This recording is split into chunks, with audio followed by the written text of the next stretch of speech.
Hey guys, it's Todd from Like-Minded Lunatics bringing you another drink, play, swear. It's all we do around here. It's all Merlin the Enchanter prophesied we do around here. Glad you're with us. While I'm thinking about it, hit that subscribe button. It's in the bottom right-hand corner of this very screen. You could do it now. You could do it now. You could do it after, but why don't you just do it now? Glad you're with us here at Drink, Play, Swear, and Like-Minded Lunatics. Hit that subscribe button. There's plenty of content for you to check out here. Not just these Drink, Play, Swears with me, also Mark's Friday night videos. Boy, this last Friday, Mark did a real good one. He did Wolfie Van Halen's tribute to his iconic father. That's right. It's amazing. Where's my finger? There we go. Mark, show him the link to that one. If you guys aren't watching the Friday night videos, then you're not really watching Like-Minded Lunatics. It's the crown jewel of this operation. I hope you'll check it out. And man, we've been planning some new content for you guys. We've got the Monday video matchups. We've got the Drink, Play, Swears. We've got the Friday night videos. We've got sporadic nutty stuff that we've done from the past that we throw in every once in a while, but new content coming to the channel soon, trying to make sure it's in good shape for you before we talk more about that.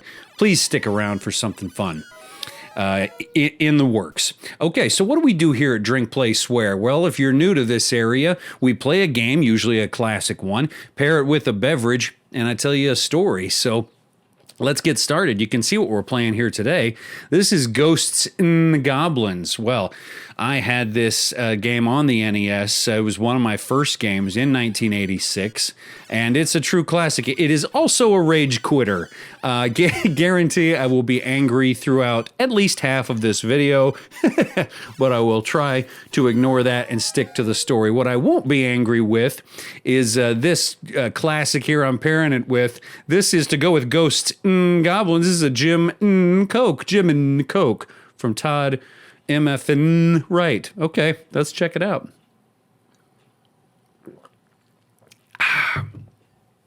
That's crisp. This game, you guys. I was hearing stories about Like-Minded Lunatic Brooke and her son, Like-Minded Lunatic Sebastian, talking about, boy, how frustrating some of these games can be. And you feel like, man, I'm really working hard at these. I'm not making much progress. Hey, let me tell you guys, I've been playing this game since I was 5 years old. I've never been past level 3. You know what? I'm going to blame Shift, and you can too. It's not on you. It's just they expect too much from us, don't they? They expect a lot. On the other hand, even if this game cost you $49.95 in 1986, how many hours am I getting out of this thing? So it's worth the money, right? My wife is always like, gosh, you play these games to relax, but I hear you in there screaming most of the time. You all right? Yeah, I just need to take a blood pressure med. I just need to take a quick lisinopril before I go back in. Ghosts and Goblins is one of those rage quitters. But man, I mean, the music is great. The sound effects are great. When I was a kid obsessed with scary movies and horror and stuff, I mean, come on, level 1... You're a knight in shining armor taking on zombies? That's still like kind of a novel concept. I like it. All right, what are we doing for the story today? Well, I decided to end a trilogy today. That's right. I have told stories before about my time in New York City, working for Books of Wonder, children's bookstore in New York, great place. I told a couple stories from them before. I told the Susan Sarandon story. You can check that out. I lose her purse. Real. And then, excuse me, the time I met Uma Thurman and got super nervous. I ate the chocolate bar. Ooh, put more than my foot in my mouth on that one. This one, let's close out this trilogy, Celebrity Encounter Trilogy, with another lady. We're going to talk about, Rhea Pearlman today. Hey, Rhea Pearlman, man. Carla from Cheers, and for many, many years, spouse of one Danny DeVito. You know, you never know, and I said this before, you never know who you're going to be like really impressed with and who you're going to be starstruck by and who you're just going to all of a sudden feel comfortable around and want to talk to them. I'll give you a comfort example. One time, Elvis Costello walked into the joint, and he was just looking around, and I didn't recognize him at first. He was just a customer, and he's the only customer. and I'm the only worker at this time. So I just walk up. Hey, how you doing? Can I help you find anything? Over the next few seconds, I realize that I am standing with Elvis Costello. We're looking at a Shel Silverstein book. He says, yeah, I'm looking to I'm on my way to a birthday party right now for my friend's kid. Just trying to make sure I get the right one. I remember this one is good. How do you feel about me getting this one? And I said, hey, I mean, you can't go wrong with Shel Silverstein. If you don't like Shel Silverstein, there's something wrong with you. He smiled, bought the book, and it was a great encounter. So sometimes you never know. Now, if I think about it, I'm like, geez, Elvis Costello, enormous pop, rock, post-punk god, whatever you want to say. Ricky, this is the time for you to correct me on the genre. Watch out. Kneel to these dudes. Okay. So, Rhea Pearlman comes in for an event. So it wasn't just a customer. I knew she was coming. She wrote a series of kids' books, chapter books. They were like for 7 to 9-year-olds, so they're chapter books, but they're beginner chapter books, so plenty of pictures. This little series. Fun little series. I read the first one. I'm trying to remember the name of it now. I'll remember it in a second. But she was coming in to do an event. Now, author events. Oh, look at that! You see that? I'm gonna be putting this beverage down pretty quick here. Author events could go a number of ways. You never know what they're gonna want. Sometimes they have requirements. Sometimes they have demands. Okay, you just never know what you're gonna get. And it's all kinds. In 2007, I was assistant manager there, so I was interacting more with folks when they would come in, and you get from the owner just kind of a quick rundown of what version of an event we were doing that day. So the most casual kind of event would be like there's no event. The celebrity author is coming in as a favor to sign a few books in the back, kind of low key. And, all right, check this boss out. I'm going to try to survive him here. I only have one hit left. Yeah. All right. Listen, if that's as far as I get in terms of progress, you're going to have to be happy with it. Going to level 2. Going to level 2. Like, for instance, one time, John Lithgow. By the way, I always say John Lithgow. But I'm there. I hear his person, like the person who's handling him, that comes in with him. You see that? He says, Mr. Lithgow. I hear that right away. Okay, I need to be saying Lithgow. I'm saying Lithgow forever. Maybe that guy was wrong, but I'm doing it. Say what you will about this game. What's really great about this is that it's unlimited continues. I say that's great, but at the same time, like, it's sort of, I'm trying to phrase it here. It's sort of embarrassing because, like, if you run out, in some games you run out of continues, and you kind of get the message from the game. I'm hitting the button. I mean, I could do a separate camera angle where you see me hitting the button. You're just gonna have to trust me. I'm hitting the button. Okay. So anyway, I don't know where I was with this, but let's move on. John Lithgow comes in, and he's a treat. He's a big guy. I'm 6'3". He's towering over me. He was big booming voice, big smile, firm handshake. He came in to sign a few books, so we take him straight to the back. Ask if he wants a cup of coffee, and he signs, make chit-chat, keep his desk clear, so as he's signing books, get stuff out of his way, thank him very much, and then, 10, 15 minutes is over, and you feel like, okay, good, when the owner comes in later, I can say I didn't mess that up. That's kind of the most casual. But then, boy, on the other end, I mean, you've got all kinds of options for what kind of event it's going to be. Like, I'll give you a basic. I'll give you like a kind of a normal. A normal event, 2006, we did a Stephanie Meyer event. And Stephanie Meyer is the lady who did the Twilight books. The first book she was coming for the first book, so there weren't any of the movies yet, but everyone had heard had been optioned for a movie, and they're going to be sequels, and it's going to be a big hit. So we were kind of amped and ready to meet her. She came in very polite, and she did the normal. She sits at an author's table. It's some distance away from the crowd. It's either seated or standing. Reads a selection, not quite a chapter because you don't want it to go so long, but read a selection, do a quick Q&A, and then, one employee would stand at the... I mean, I'm hitting the button. There's only 2 buttons on the NES. Even if you just were mashing buttons, you should be able to make a quick jump like that. It's not like, like you can get mad at a game like Ninja Gaiden, but at least Ninja Gaiden has a sophisticated jumping system where if you tap it, it does one kind of jump, and if you press firmly, it does kind of a super jump. In the drink again. Fine, I'm in the drink, I'll get to Rhea, I promise. So, a Stephanie Meyer event, standard event, you know, me or some other employee would be standing next to her behind the table. There would be another employee hanging out at the front of the line, letting folks know when they can advance to come close to the table. Made the jump. Not to brag, made the jump. And look at these guys. What, 10 hits it takes to defeat these guys? These guys who are defecating blue on me? Just disgusting. Look at this. With the I Love Mom tattoo. Bird comes out of nowhere. Second dude. Now I'm shirtless with them, but very scrawny. You see how strong they are? I mean, I would love to blame it on the story. Like say, oh man, on another day, I swear I'm better, way better than this. Nah, this is on par with my Ghosts and Goblins skill set. Then the person is called up. The customer hands the book to me. I hand the book to Stephanie Meyer. Stephanie Meyer talks to them and signs it. She hands it back to me. I hand it to the person, right? Just a little buffer. And that's right in. I'm going to just ignore it. You can watch me play the bad game. And I'm going to pretend that I'm on a beach with you, okay? Why don't we do that for a minute? Let's pretend we're on a beach. Okay. So,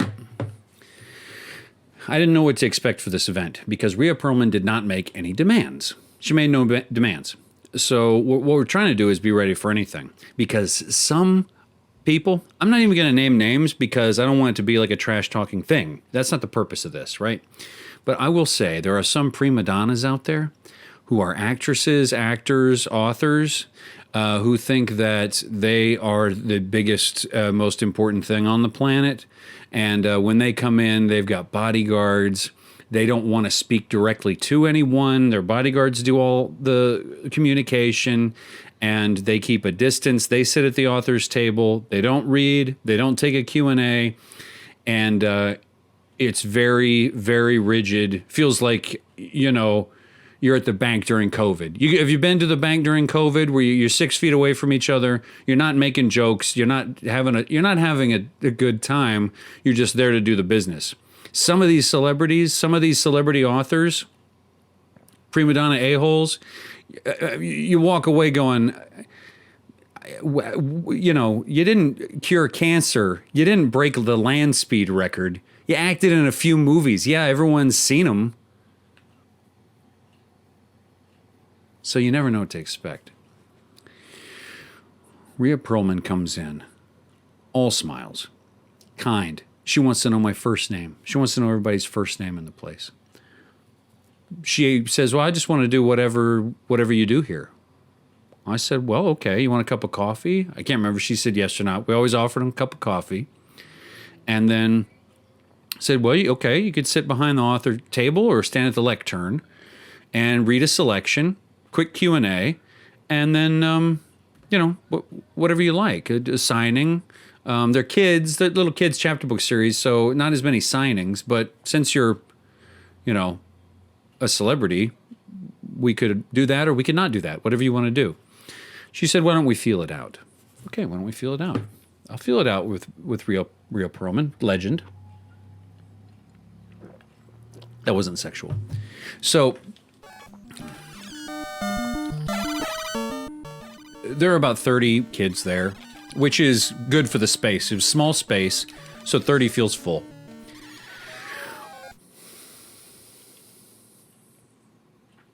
I could go through the roof about that jump right now.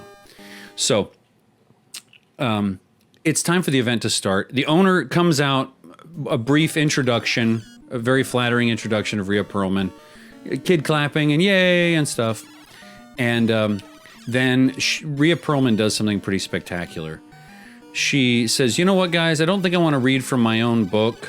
I just want to talk to the kids. Is that okay? I mean, the answer is Rhea Pearlman. You're the boss. You do whatever you want. So we make it happen. So we got the table out of her way. She came around the table, and she sat down in the carpeted area, like we would do when we're doing weekly story time with young ones. She sat. When I was a kid, we called it in the '80s. We called it Indian style. It's crisscross applesauce now. Kids are sitting crisscross applesauce with Rhea Pearlman in a round table, in a circle on the carpet. And all she wants to do, she doesn't want to talk about herself. She doesn't want to talk about her book. She's not even pushing her book. She's not even holding her book.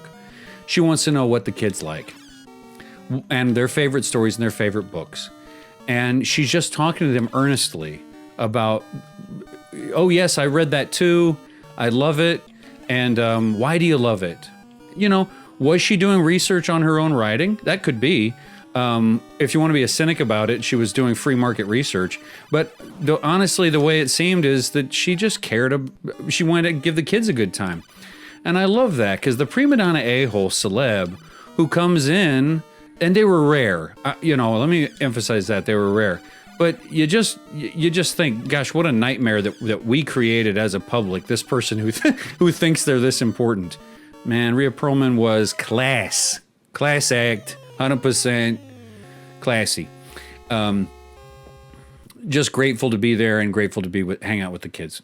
Postscript to that story is I accidentally got to meet Danny DeVito in that moment. He, also being super classy, did not want to make it about him, was hiding in the pop-up book section, which was like this tiny little corner of the store when it was on 18th Street, 18 West 18th Street. Shout out Books of Wonder. And alumni. We called ourselves alumni. What? Did you see that? I was like Jesus there. I was walking on water. I mean, I don't want to be too self-important here, but okay, the bird killed me. But I did just walk on water. So, okay.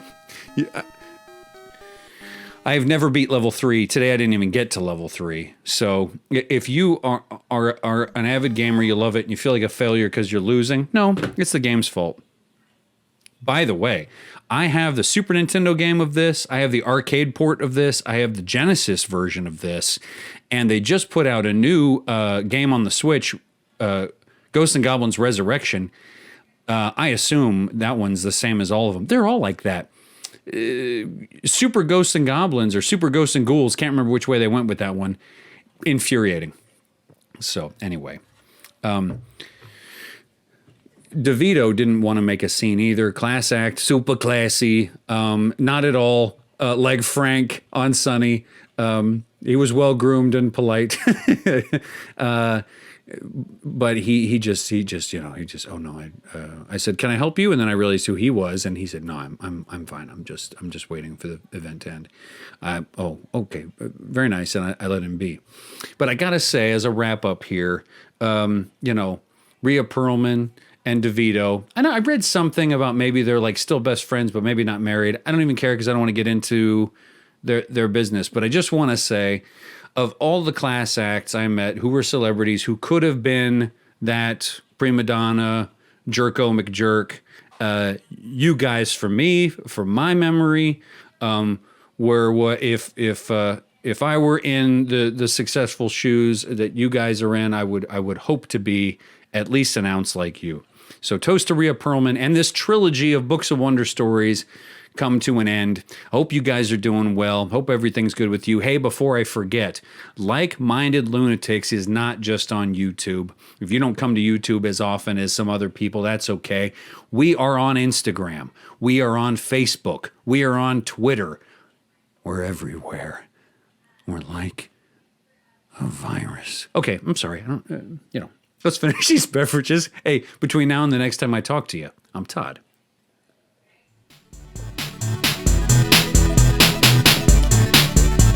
See ya.